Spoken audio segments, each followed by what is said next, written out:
What up, welcome! You are watching Kinging It with myself, Amy, and this one is Craig. This is our top 5 things to do in Thailand. Go!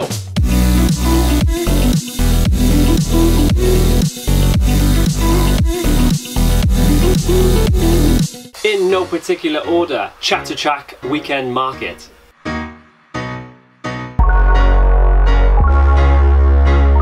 It's in Bangkok. Now remember, it's only open on the weekend.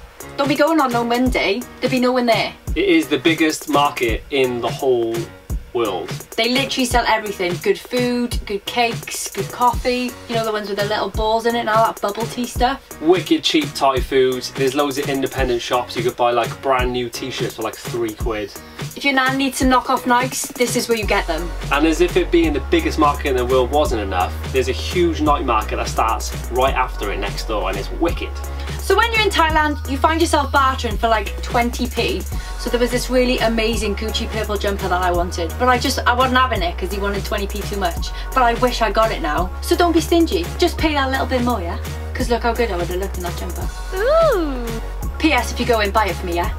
If you don't get a chance to go to Chatuchak Market, there's plenty of markets, especially in Bangkok.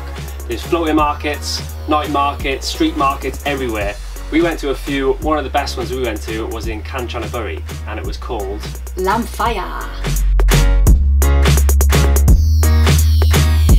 So at these floating markets, they sell all the good stuff. They sell Thai curries, spring rolls, spicy sausages, and if you're really lucky, you get a little chicken claw. Mmm. So the next thing you're going to want to do is hit up some rooftop bars and pools in Bangkok. So we went to 2 rooftop bars. The first one was off the Hangover 2, the Sky Bar. Now if you're going to go here, make sure you're dressed appropriately. No rips in your jeans, and make sure your t-shirt is long enough, otherwise they just won't let you in. And don't dress like a slut. One of my mates had a hole in his jeans and they wouldn't let him in, so we had to go and buy him a new pair. So for Thailand, it is a little bit more expensive. They do serve cocktails up there, which are the bee's knees, so I would get one. But I'd say to go around sunset time so you can get the best photos of the city. The views are pretty insane if you can get past the crowds. Have a look. If you're looking for something less crowded and more relaxed and a lot cheaper, there's another wicked bar called Zoom Bar. The views are insane. You can take your time taking pictures up there. You got couches and everything to sit on, have a good chat, grab a cocktail, and it wasn't like real crowded with everybody stood there just sort of judging you. You didn't have to throw any bows to get a picture, you just sort of help yourself. So you're off to Thailand and you want to get a sick Instagram shot. You want to go to the... what's it called? The Okura Prestige. The Okura Prestige. This is a rooftop pool and it is incredible. It's like an infinity pool, but it does cost about 18 Great British pounds to get into. Little bit steep, little bit steep. What you want to do is you want to check what time of the day, because when we went there, the sun was in the wrong place and we were in the shade and it was freezing. A good tip for Bangkok and rooftop pools is just walk in like a boss and pretend like you own the place, and you'll probably get in there for free. We did that in 2 hotels and got away with it, so just push your luck. So the next place you're going to want to go is Koh Tao, but more specifically Nanyuan Island.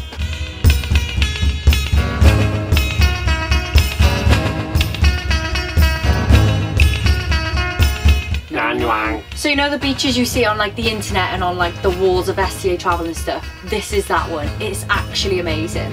This is definitely on one of my favourite beaches on our whole trip. Me and my brother spent the whole day just jumping off this rock.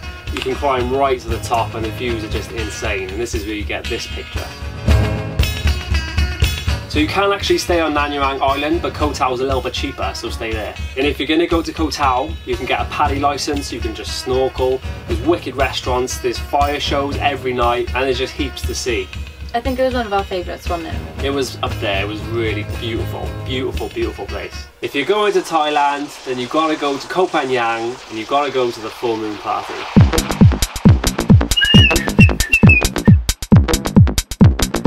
Full moon party!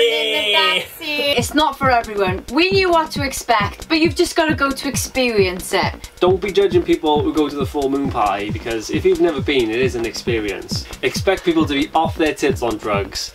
People sleeping. There's actually a sleeping section for people who drank or taken too many drugs. That's insane. Have the buckets, but stay away from the Red Bull, because apparently it's full of speed. So don't go near that stuff. What's it called? M50? M50, yeah. Dangerous stuff. Stay away from that. Just make sure you cover your bucket, you know? And cover your bum. Good tip, get the neon paint when you get there because there's professionals doing it for real cheap. You don't want to go in with your cack-handed stuff and you're just going to look better if they do it. Also, if you go on the skipping rope, be careful because I'm pretty sure they just try and burn you on purpose and you'll get a Thailand tattoo. That's what they call it. If you're a professional like me, then you just jump through the hoop and you don't even touch the fire. People are just happy, they're just all having a good time. It's a really friendly atmosphere. And if you're really hardcore, then it usually goes on until the next morning. But don't pee in the sea, yeah? It's just gross.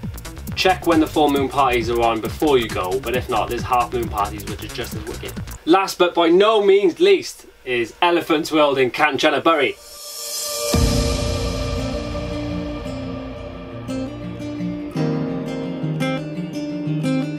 Now Thailand don't have the best reputation with the way they treat their animals, but Elephant's World is like a little spa day for the elephants. If you're going to go to Thailand, make sure you don't ride an elephant with one of these on. If you do, then I hate you and your nan. They can slowly break the elephant's back, so they're really not good for the elephants. Now, if you have gone to Thailand and you've ridden on one of those harnesses, then don't fret because we did it as well. But we were bad tourists and we didn't do our research. But then we found this place and you get to make the elephants food, you make sticky rice balls and you like put it on their little trunk and they eat it. And you feed them watermelons. Yeah, they're really, really well treated. It is £40 to get in, so it is steeper than normal, but obviously that is paying for the elephant's food. It was amazing. It's like when you go to Butlins with all your mates, but they actually live there. But the elephant we had to give them whole bananas, and you had to put it right in the mouth, and you could hear it didn't have any teeth, and it was like... She was really, oh bless her, her name was Bo. She was lush. So this sanctuary is actually run by volunteers. So if you wanted to volunteer, we'll put the link in the description. And you should have a go because the elephant's just gorgeous. And you get to swim with them at the end as well in the river, which is awesome.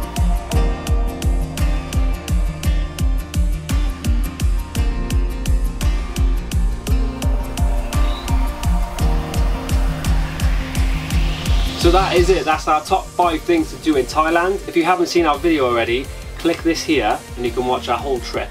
If you've got any questions, just drop us an email. We did a lot more than these top 5 things and it was hard to like chop them down, but this is what we've come up with. So these are our proper faves. I hope you like it. So if you're new, then click subscribe. And if you're not, we love you so much. Thanks so much for sticking around. And we'll see you on Wednesday. Bye. Bye.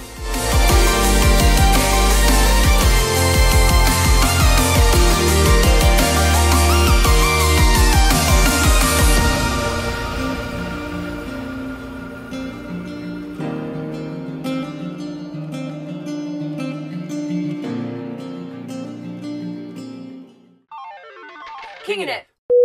Rule your own world.